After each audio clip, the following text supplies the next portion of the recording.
大家好，我是电脑王阿达。在影片开始前，请大家先给这个影片按个赞，这会为带来满满的好运气。那随着 AI 的进步跟流行现阶段 AI 能应用的功能，相信大家都已经很清楚了那以我自己为例我比较常用的大概就是像 AI 绘图翻译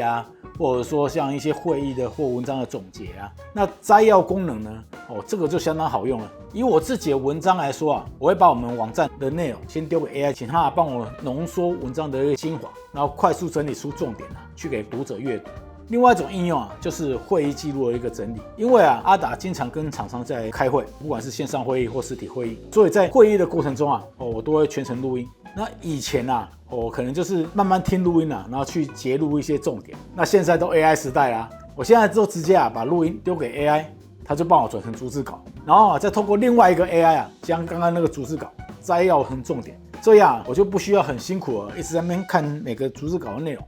只要看摘要就能知道我们刚刚会议的重点是什么。那讲到录音相信很多人最常使用的设备就是手机，只要开启手机上的录音 App 就能很轻松的录制目前要收音的内容。不过呢，用手机来当录音设备它有几个缺点。第一个有些会议可能不开放，你带手机就怕人家偷拍，所以有些会议是不能带手机的。第二个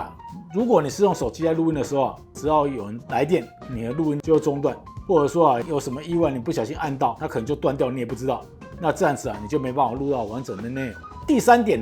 如果你在录音的时候能够顺便笔记，这样子还能加强你的印象，事后再整理一些重点或者是再跟人家报告转述也会事半功倍。那基于以上的痛点如果你是经常需要录音或者说像采访的话，那我个人是建议大家以后不要再拿手机录音了，选择一个好用而且看起来不是那么突兀的一个录音设备我是觉得才是比较好的一个选择。飞利浦它最近就推出一款叫小飞笔 AI 笔型录音笔，就是让你可以低调录音、方便记录的一个好帮手。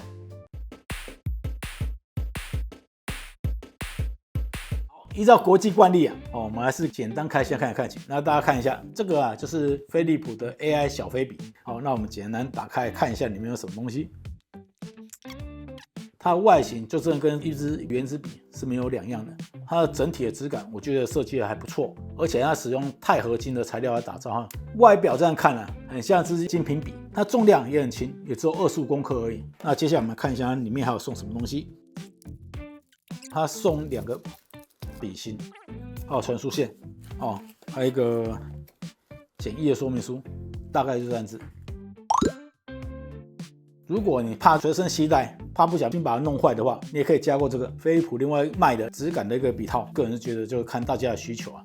跟大家传统所熟知的一个录音笔不太一样。飞利浦小飞笔它真的是一支笔型设计的录音笔。你这样旋转开来之后你就可以在笔记簿上面写字，而且如果我们这样子把它收起来，然后继续转，这边就是它的笔芯，拔出来之后呢，就可以更换它的笔芯。另外，在这笔身上方，它这里有一个磁吸的一个笔盖的设计。你把它打开之后，它就是一个 Type-C 的连接副，直接插上支援 OTG 的一个手机或是电脑，就可以直接传输档案。但是呢，它是不能充电，就只能传输档案。那小飞笔它本身是支持边充边录的，所以用来录制上课会议内容是相当足够的。它本身还搭载了16GB 的一个内存，最长可以让你录64个小时的一个音档。接下来我们来讲一下它的录音功能怎么使用。要使用它的录音功能非常非常简单，简直简单到不行这里有一个可以搬的一个开关，按键往下搬是开机录音，往上搬就是关机。前面里面有个灯不是很明显，你可以看得到它是在录音。飞利浦小飞笔呢，它的录音功能还搭载了智慧降噪，所以你在录音的时候可以很有效的去除掉背景的一些噪音。好，现在大家听到是我站在路边，旁边是马路，然后直接用飞利浦小飞笔，然后现场收音，两个去比较一下它的那个抗噪效果怎么样？大家听听看哪个音效比较好呢？好，接下来阿达就是为大家简单操作一下它的一个配对跟使用的一个流程。首先你要去下载小飞笔的 App， 那现在我们直接把它点开，我们的录音笔就出现，我们就直接点击它，然后让它直接进行配对，这样子我们就是完成一个配对的动作。它的 App 有一个不错的特点，就是不需要绑定任何的会员资料，所以你也不用担心各自这一块问题。那在 App 的一个主画面上面呢，我们可以直接这样子开始或停止录音。在左上角这边，这个就是显示目前电量，因为我现在充电，大家可以看到它的电量上面就有一个充电的一个状态。在右上部分，我们点设置，这里就有一个录音灯的一个开关，就是你在开启录音的时候，这个小灯你不想让人家注意的话，你可以关起来。那我们先前就在小飞笔面录音的一个档案呢，则是可以使用这个我们先回到主画面，右下角这里有个同步设备，那我们可以在这里来选择我们要同步哪些档案来进行存取。大家可以看这边就有我们的一些录音的档案列表，有这么多录音档，对不对？我就随便点一个，它这边把录音档传输到我们的装置里面，它就会显示这个录音档时间有多长，然后它的录音的一个地点是在什么地方。这样子你就比较不会搞混。那我们点进来这边呢，我们就可以设定一些比较细分的地方，譬如说我们这个录音它是几个人，你可以设定1、2、3、4。然后它会帮你去区分最多4个人不同的音色，这样子会议记录的内容，它会直接依照音色来帮你分裂开来，才不会让你到时候转写或者说在记录的那些东西的时候导致后面的困扰。大家可以看到一下，它这边就已经写得相当的清楚，那这边它已经转写完了。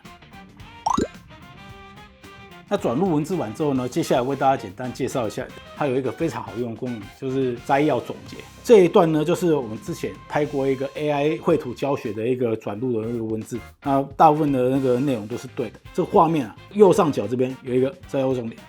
好，大家看一下，用 Stable Diffusion 来制作逼真美女图，这边都有写。不过呢，飞利浦小飞笔的摘要总结，它并不是完全免费的。现在在嘖上购买，可以享受6个月吃到饱的服务。之后如果觉得好用，它1个月是390，3个月是990。我是觉得也不贵要分享我们这个文字也很简单。我要分享的话，我只要按右下角这个，我这边呢就有我的 Messenger 联络人那我也可以转到那里去比如说我就贴给我们家的摄影好了，然后就直接找他，这样子。这样子我分享出去的东西呢，它是个 TXT 档，我觉得这个档案呢，它是可以被任何编辑需求使用的。那刚刚我们的摘要总结呢，它一样也可以分享。一样我们点进来之后，按这个右下角，它一样可以分享。另外连我们刚刚录音的录音档，它也可以分享。点回来主目录，那我们只要点这个档案，点下去，这样子我就可以直接比如说我一样要分享给我们家摄影，那就这样子。那我就发送，它就会用 WAV 的格式直接传给他。这个分享的那个模式是非常多样，而且非常方便的，而且你要怎么使用都没有问题。那看到这边大家就觉得很惊艳吗？那你惊艳的太早了。它本身也支援一个翻译的功能，像我们这个已经转录出来的文字，对不对？我们就点这个右上角，它这里就有一个智能翻译辨识语言，目前它只能辨识繁体中文跟英文，像我这是中文的内容。那我可以直接把它翻译，譬如说我把它翻译成英文好了，点下去，然后再点开这个智能翻译，点了，然后再按确定。大家看，这啪啪啪啪啪啪啪啪啪，就全部帮你翻译好了。它甚至连秒数这些都有。那我也稍微看过它的翻译的正确度也非常不错。刚刚看完了一般的一个语音辨识之外呢，其实小飞笔还有一个我觉得非常不错的功能。如果你是一个多人的会议，像我们可能在开会的时候会有2、3个人3、4个人一起开会，那大家如果会混在一起的时候，你到时候文字整理起来就相当麻烦。那小飞笔支援最多可以4个人，它依照音色去帮你做记录。我这边呢，我直接用了我朋友他录制的一个 podcast， 直接让他转录文字，我们来看一下它的一个效果。我们这边就有3个人，然后就点选3个人。确定，大家可以看到，它这边它就分为讲话人1、2、3，这样子的话，你在整理资料的时候就可以很清楚说是谁讲了什么东西。我是觉得这个功能是相当的方便的。好，接下来我们来测试一下小飞笔这个即时翻译跟即时转写的功能，它同样是终身免费。那等一下我会用一个 TED 的一个英文的演讲。然后直接做一个翻译的动作。我们这边有一个即时翻译的功能，在这边呢，我们可以直接去做一个设定，我们就直接点这个，它能辨识只有中文跟英文，但是呢，它可以帮你翻译，比如说中文、英文、日文、韩语，总共超过20几种语言。那我们这边要辨识的是英文嘛，所以我们这边先选择英文。那我们再打开智慧翻译，然后选择翻译成中文。接着呢，我们就直接播放影片，然后这边右上角我们直接给它开启，来看一下它的翻译效果。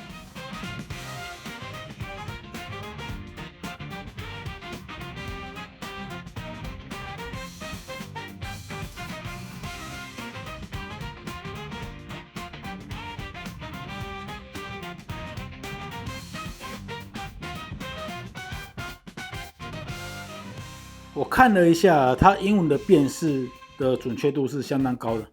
那中文的辨识的话，原则上它是即时翻译的。我是觉得有的地方比较怪，大概80%以上都是正确的，20%部分我会觉得用词部分可能还可以再改进一点。好，我们刚刚测试完了英文的一个即时转入文字的一个功能，那接下来我们测试中文即时转译文字，同时把它翻译成其他语言。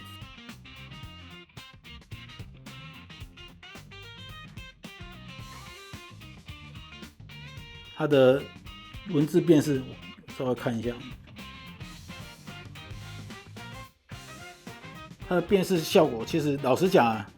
大概是95%以上，就是有一些可能我自己口齿不清还有一些名词的部分。不过呢，整体来说是相当正确的。那接下来我们看一下英文的部分，好，我们就大概简单的看一下就可以了。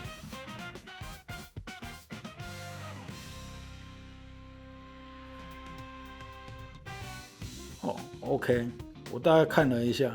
翻译的是看得懂的，所以它的这个即时的一个转入中文，然后翻译英文的功能，我是觉得也是相当堪用的。小飞笔的即时转写功能它其实有个特点，就是说，因为它是即时转入的，所以说有的时候它在即时辨识的时候，它可能会因为有前后文的关系，它的辨识不是那么精准。但是呢，它可以重新转写，转写之后呢，它的精准度就会提高，而且还会有时间轴。好，那现在我是直接示范给大家看。那我们现在开始录制，我们直接到这个即时转入，好，我们直接按这个开。好，这个时候它就已经开始转入了。那我们直接播放给你看。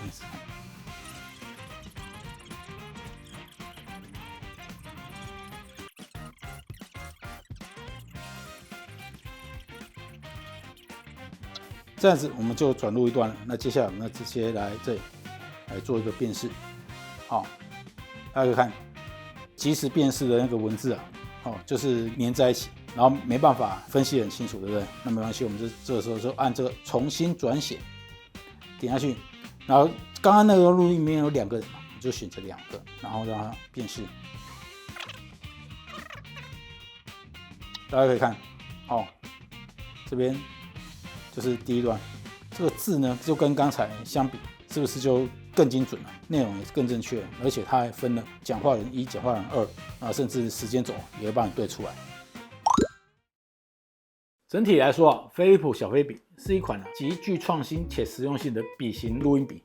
它不止可以当做一般的笔来书写以外还具备智慧降噪的录音功能，能够有效过滤环境噪音，确保我们的录音品质很清晰。而且飞利浦小飞笔这样的造型你拿来在会议或课堂上使用，边写笔记边录音，完全也不突兀。比起其他的录音设备来讲，不知情的人也完全不知道这支笔原来在录音不过在这边也是要提醒大家，如果在一些非公开的活动中除非你有经过对方的同意，不然无故利用工具偷录音这个是个违法的行为，请大家要切记。此外它好用的 App 支援即时转写，还有多达20种语言的一个翻译功能，能够方便使用者迅速的整理会议记录，还有课堂内容，而且生成各种的摘要记录，提高你的工作效率。整体来说飞利浦这支小飞笔，不管是你要拿来会议用、上课用、采访用，还是出国用，它都是一支不突兀而且相当可靠的录音笔。即使不拿来做录音使用日常还是可以当做一支手写笔来使用，可说是功能相当的多。以上就是阿达一个简单的使用心得报告。我是电脑王阿达，如果喜欢这段影片呢，记得按赞、订阅与开小铃铛。我们下次影片见，拜拜。